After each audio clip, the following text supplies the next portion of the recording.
ಅಂಜನದಿಂದ lucky number, bore point, ಕಳುವಾಗಿರೋ ವಸ್ತುಗಳು ಇವೆಲ್ಲವನ್ನು ನೋಡಬಹುದು.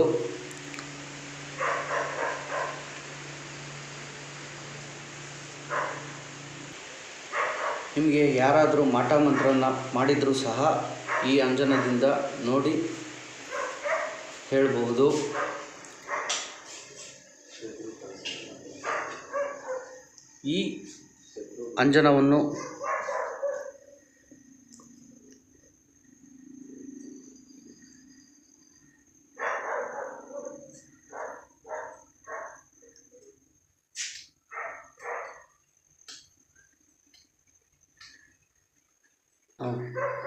ಈ ಅಂಜನವನ್ನು ಕಸ್ತೂರಿ, ಗೋರೋಚನ, ಪುನುಗು, ಅಂಕೋಲೆ ಬೇರು ಹಾಗೂ ಕರಿ ಉಮ್ಮೆತ್ತಿನ ಬೇರಿನಿಂದ ತಯಾರು ಮಾಡಿರ್ತೇವೆ.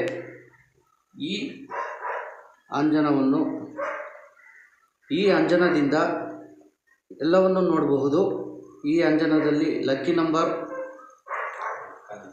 ಬೋರ್ ಪಾಯಿಂಟ್, ಕಳುವಾಗಿರುವ ವಸ್ತುಗಳು ಹಾಗೂ ಮಾಟ ಮಂತ್ರ ಏನೇ ಮಾಡಿಸಿದರೂ ಸಹ ಈ ಅಂಜನದಿಂದ ನೋಡಬಹುದು.